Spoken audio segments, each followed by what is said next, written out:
Continuamos con los indicadores del producto 2.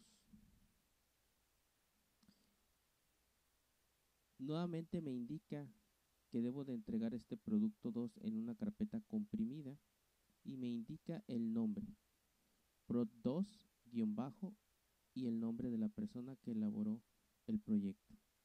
También hay que procurar no exceder más de 64 megabytes. Una cosa muy importante, al terminar el proyecto debemos de realizar nosotros una autoevaluación. Es decir, los indicadores del producto 1 y los indicadores del producto 2 debemos de contestarlos. ¿Cómo? Yo termino mi proyecto y empiezo. Inicio con una pregunta generadora. Si cumplo, le pongo que sí. En caso de no cumplir, le pongo que no. ¿Para qué hacemos esto?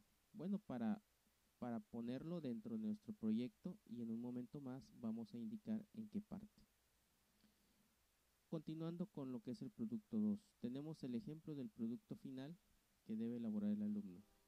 Y aparece lo que es la presentación del producto elaborado. Inciso A.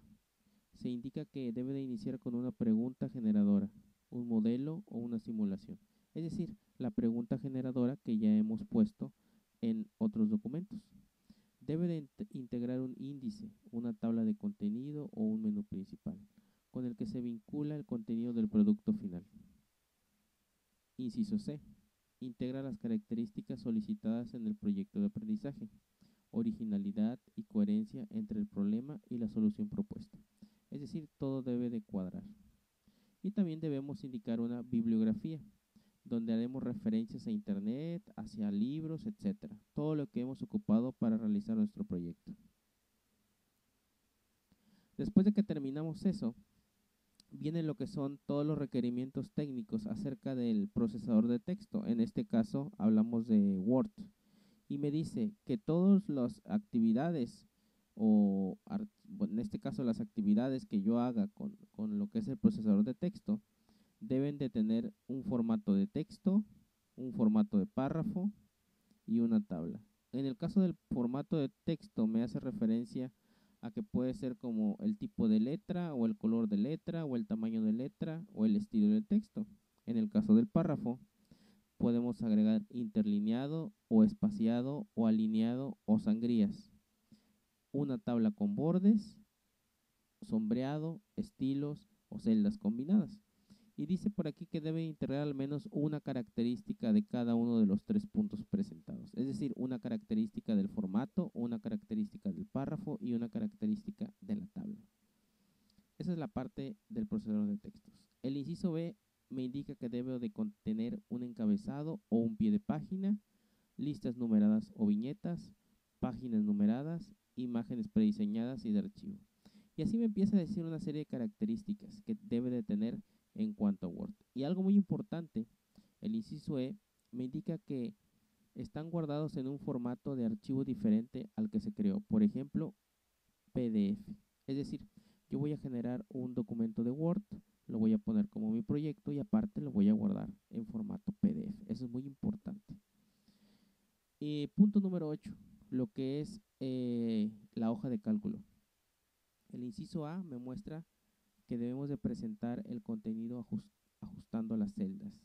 El inciso B debe de tener combinadas las celdas y centradas. Inciso C, los números con diferentes tipos de formato como moneda o decimales o fecha o porcentajes. Presentan datos ordenados, autofiltros, fórmulas o funciones, gráficos e imágenes, estilos de formato de tabla. El inciso G dice que debe demostrar títulos en la etiqueta de cada hoja del libro. Es decir, debe de cumplir con estos requerimientos técnicos en cuanto a la hoja de cálculo. Y hablo acerca de las actividades.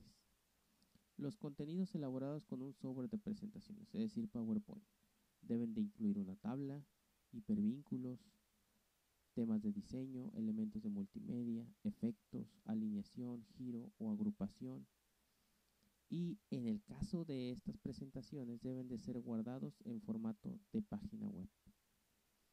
El punto número 10 habla acerca de las herramientas de comunicación y colaboración.